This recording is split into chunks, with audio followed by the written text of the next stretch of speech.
Okay. So this topic that I'm talking about tonight about being you, being yourself, this is something that has just been on my heart and my mind for like the last month. I think because it's been something as I've kind of looked back and as I'm looking forward, it's just something that has stood out. It's something that I can see now that I couldn't necessarily see in the moments always of the last few years, but it's something I think has just made a huge difference. As I've worked through the process. And so my hope tonight is for you guys who are listening or anybody that listens later is that you will just feel empowered and encouraged, that you just begin to feel confident in being you, like the real you, not the you that you think you should be and not the you that somebody else has told you you should be, but the real you that you were just created to be. So I'm going to just kind of share my story, because I think I find it easiest just to kind of share that way. But as I'm sharing it, I don't want you to be thinking about me as much as thinking about yourself in that situation, you being you, and kind of how this relates to your life and where you've been and where you want to go with this as well. So um, I, just I don't remember this so much as a youth and as a teenager, but as an adult, I always kind of felt like there was something that was wrong with me, like that I was missing this piece. And I'm an emerald. I like planning and organizing. I like things neat and tidy and details. Those are the things that that's my personality. That's what I like. But I always surrounded myself with those sapphires, the people that are fun, that are the free spirits, that are, the life of the party. And so by surrounding myself by those people, and I know now that's what we do, that opposites attract kind of thing, like my husband and my sister and all my friends, they were those sapphires. And by surrounding myself with those people, I was looking at them and I was comparing myself to them. I was finding myself lacking because I didn't have that fun piece that I saw in them. And they would even give me a hard time about it. If we went on a trip or something, I'd have all the details laid out. And, I remember being teased a lot about this. And this isn't a teenager, that I'm an adult and this is happening. But because of that, because I was comparing and because of who I'd surrounded myself with, I thought that there was something missing in me. So fast forward, about 10 years, I'm like 34 years old at this point, and I very randomly end up being asked to work at our church. I had no plans of doing that. I was staying home with my kids, but I was asked to do it, and I said sure, and jumped in with that. But my job, eventually I was the operations director. And so my job was managing, it was creating systems, it was systems for volunteers and leadership systems and details, working with people, numbers, making sure everything was ordered. All those things that were me that I enjoy doing, I finally had this job where I did them. And I finally saw that there wasn't something wrong with me. I just hadn't really been in the right place, or I was so busy comparing that I was missing those pieces. And so I finally got that job and I was like, oh my goodness, I'm not messed up. I don't have a flaw. This is just who I am. And I hadn't found that right fit yet. And it was one of the most freeing things in my life to be able to realize that I was made for something where I'd always felt like there was just something wrong. And, I also, before I did all this, I had been a teacher before I had kids and had gone to school for that. But that was something I had done just out of comfort. It wasn't that it was something I was passionate about. I mean, yes, I had some of the pieces that fit in with being a teacher, the details and all that. But I had really just gone into it because my parents had been teachers. All I knew was going to school. So when I went to college, I was like, sure, let's just do more school. This is my comfort zone. And so there were things that I liked, but things that, I didn't like that much about it. And so what was different when I ended at the church is that I was working in my gifts, the things that I was naturally good at, that I was created to do.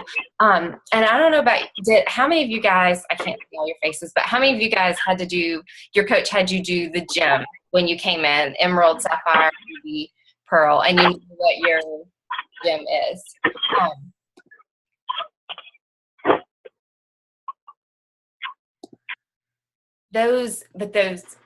the gyms, finding out what those gyms are, or maybe you've done a different personality test or something like that.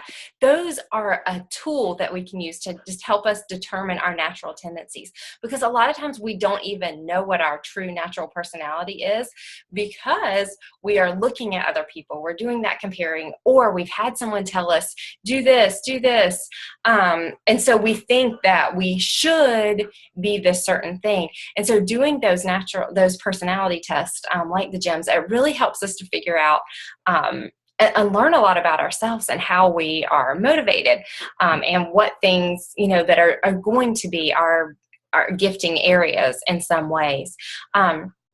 And so when you start to know who you are, and you know what you enjoy and you know what you hate, then it's really easier to find those places in life where you can soar. And thankfully, I just accidentally landed in one, and I finally kind of had that aha moment with that. But I think as women, one of our natural tendencies, and I know all women aren't like this, and you are so blessed if you do not have this, but for most of us, our natural tendency is to compare ourselves. And the reason that I struggled was because I was not looking at what I was good at. I was looking at what was missing in me.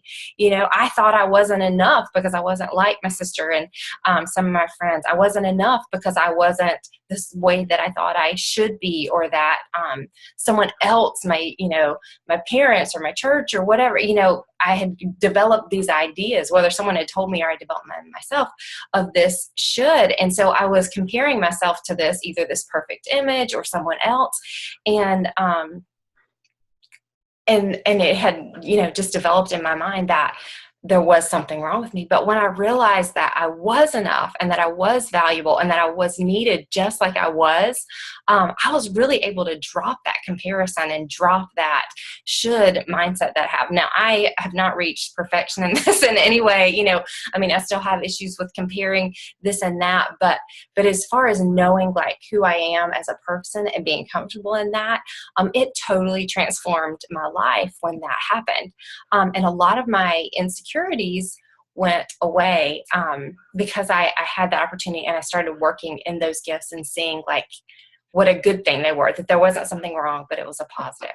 So, but before I go any further, I want you guys, if you have a place where you can write down or type on your computer or something, before I go into anything else, I want you to take a moment, and I want you to either write your gym down, or the tendencies that kind of go along with your gym, organizing, fun, that you're really driven, or other. My pearls are really good with people. They love people. I want you to write those down. I want you just to write down, what are you good at? This is not what you want to be good at, or what someone is telling you you should be good at, or you think you should be. What are you good at? What are your gifts? What are your natural tendencies that you enjoy, your personality? And don't filter this. Just write it down right now. Take a minute and write those things down that are awesome about you.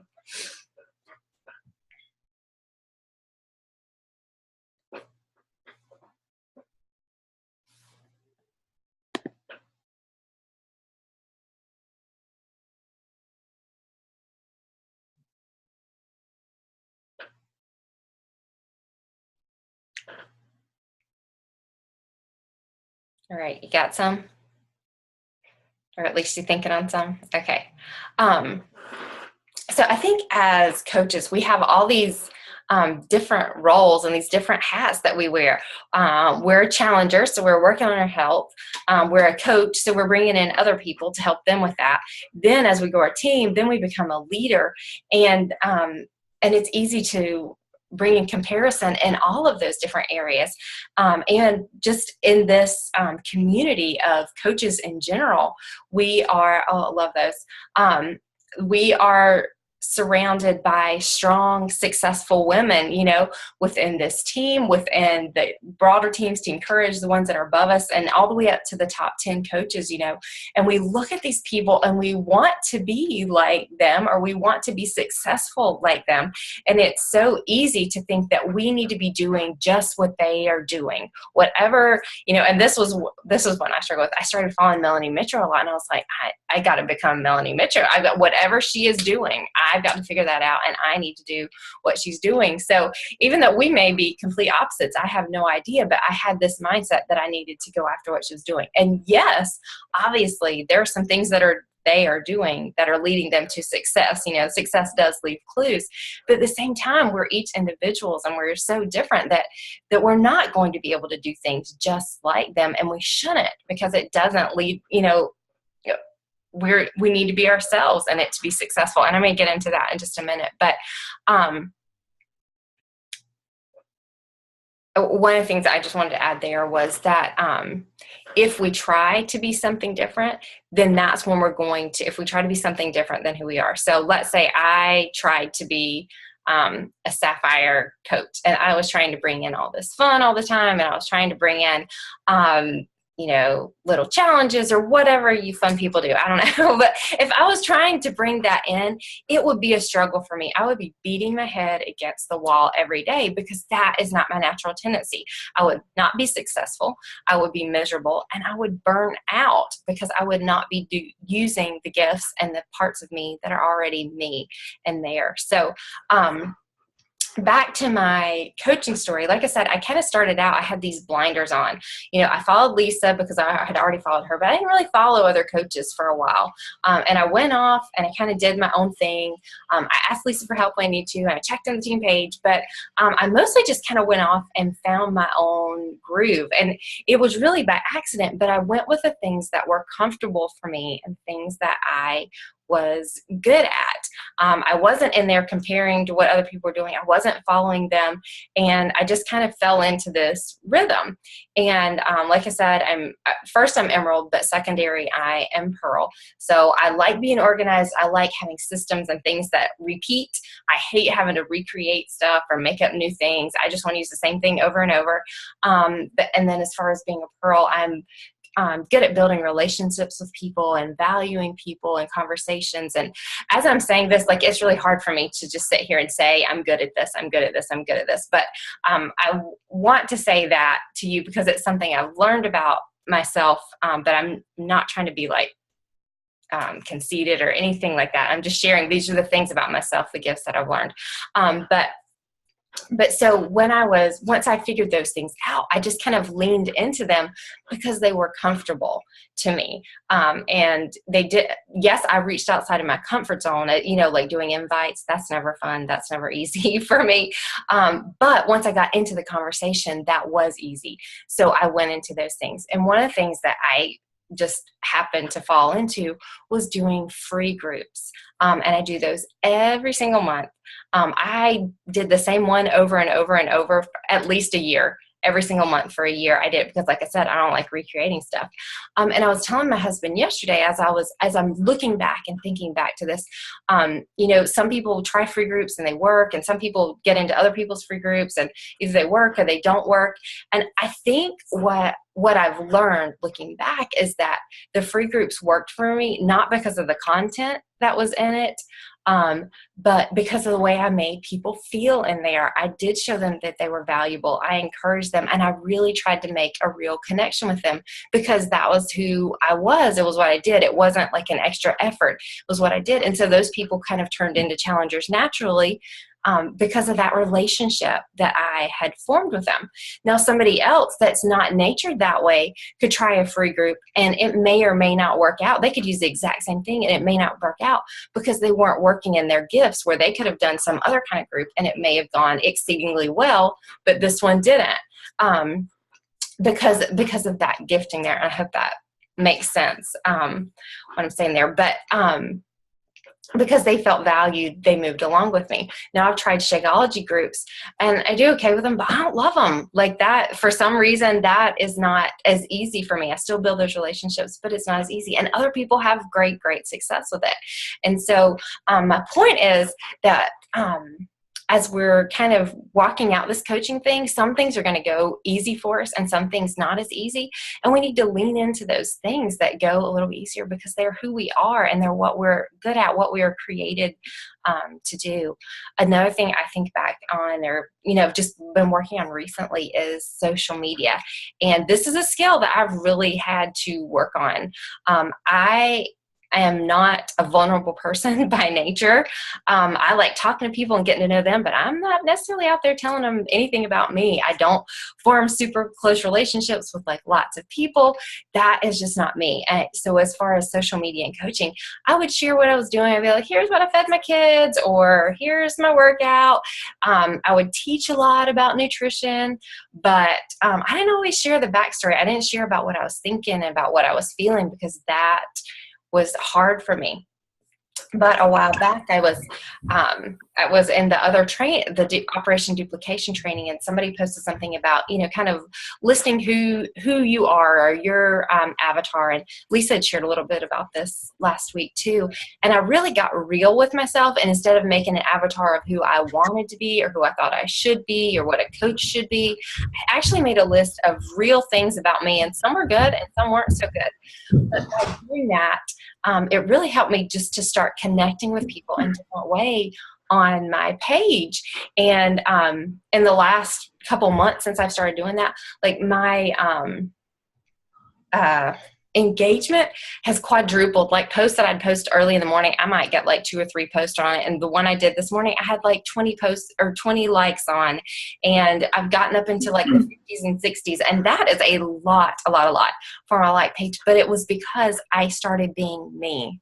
And I started sharing the real me and the true me, and people started connecting with me. And now they're commenting, where before I didn't have any of that. It was because I was giving information, but I was keeping people kind of at a distance on there and not really getting to the heart of who I was. So I share those 2 different pieces because those are things I found for me. But like I said in the beginning, I'm not sharing this to share about me and yay for any of my gifts or whatever that. I want you to look at this through the filter of you, and what are your gifts? What is it that you have that you can bring to this, either this community as a whole, or to your own followers, or to challengers? What's going to feel comfortable to you, because it's who you already are.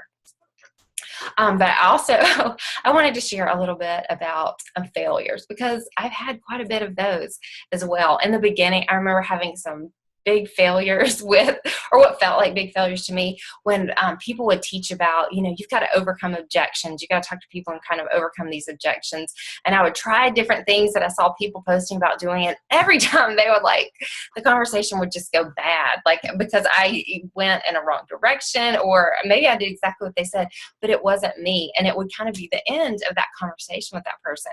And over time, because I am good with people and relationships, I've learned, it was a skill that I learned and I worked on, but I learned how to overcome them, but in a different way that was me, and in a way that valued that person and honored them, because that was who I am. And, that's who I am, and that's what I wanted to show them.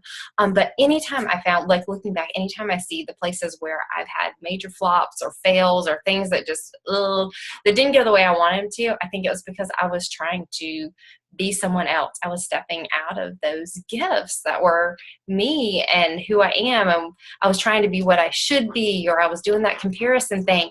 And when I would do that, I would have these flops that felt bad and could stunt me at times. But it all came down to that, just not being really real. So you are not me, and I am not you. And if we try to be each other in this, if even working in our groups together, sometimes we can be like, oh, well, she commented this way, so I'm going to comment this way. Even working in challenge groups together, I think sometimes we can start to kind of emulate each other. And in ways that's good. You do want to, if you see something working, you do want to try that thing that's working, but you also have to keep being yourself in there, because we're never going to succeed if we don't. And, like I said, it's so easy to compare. And I think about Lisa and I, a couple years ago, we started working together kind of in a different capacity as we were just figuring out working together in some different ways. And, she and I are opposite personalities. We are the exact opposites. But I think both of us, because we had kind of over time grown into our gifts and realized what we were good at and what we weren't good at, and been okay with what we're good at and been okay with what we're not good at too, we were able to see in each other, the value of the other person. if I looked at Lisa and said, well, I can never be a leader because I can't get on here and do a 30-minute live video and motivate people and really get them inspired and fired up. I can't do that, so I can't be a leader.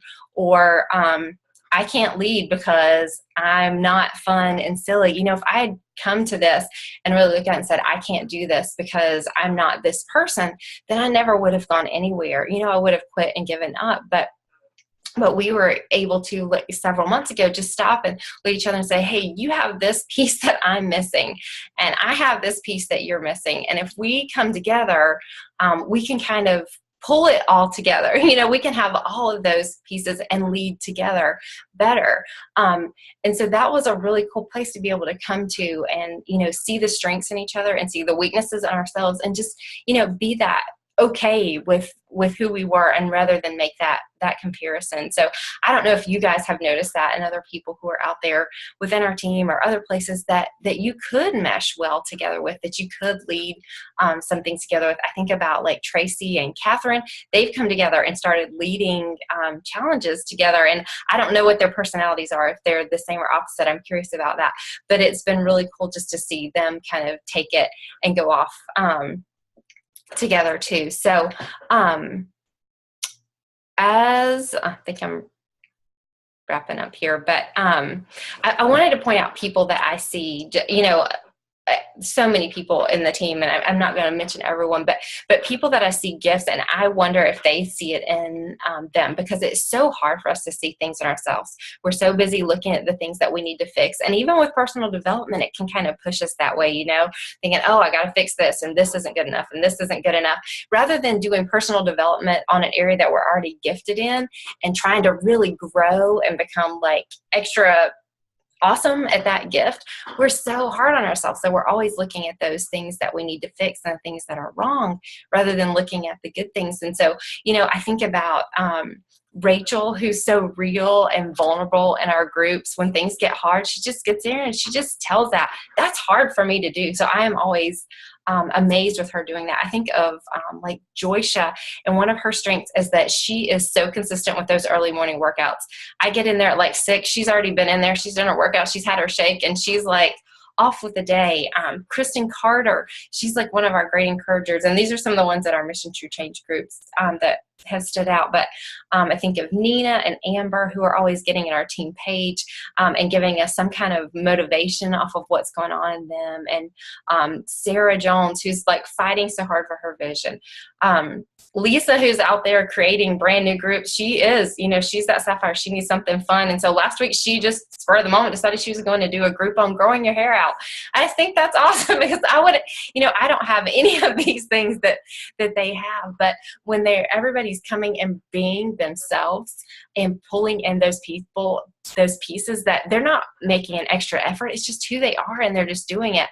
Like, our team is stronger, our challengers are stronger.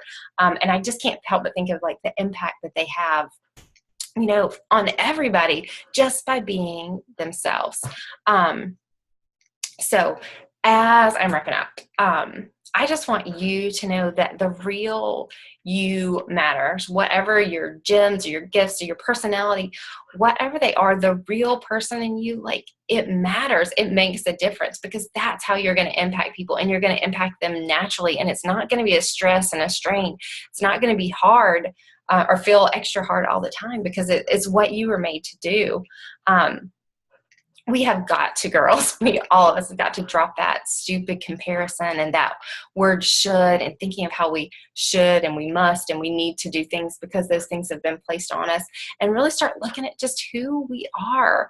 And so I already had you write down those gifts a little bit earlier, but truly, before you leave from here tonight, if you get out, once you get off of here, before you get up and go do something else, and this all goes away from your mind, I would highly encourage you just to take some time and write down, what are you good at? It could be in life, it could be in coaching, in any area. What are the things that you're just naturally good at, that you enjoy?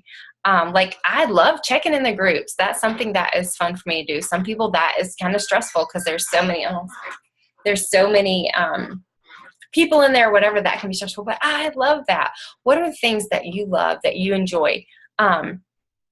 And this may be hard because, like I said earlier, we are so good at looking at our inadequacies that looking at things that we're good at can be hard to do. Our brains have been wired to look at the negative.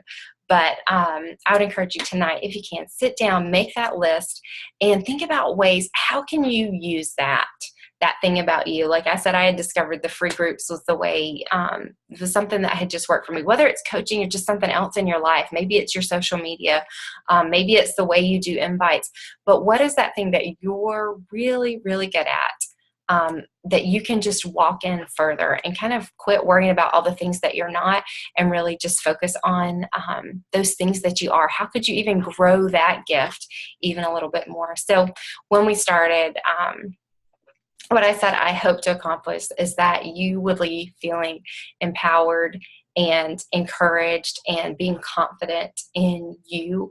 And so I just want to tell each of you, if I could look at each of you in the eye right now, I just want you to know that you were made for a purpose. You were created to do great things. And it doesn't matter what the people around you are doing or what you're seeing them do. Just do you. Be that real you. And if you don't know who you are right yet, like I said, I was like 34 or something like that before I really had that moment of this is me and I'm okay with it. Take some time and start thinking on that. Just pay attention to yourself. What are you enjoying, and all of those kinds of things I've already mentioned, because there is greatness in you, and it doesn't matter what's going on around. It just matters who you are and what you were made to do. So I hope you guys will leave encouraged tonight and feeling confident in doing this, because you're here for a reason and you have every single thing that it takes to accomplish the things that you want to accomplish. So, okay, I hope you guys have a great night and see you later.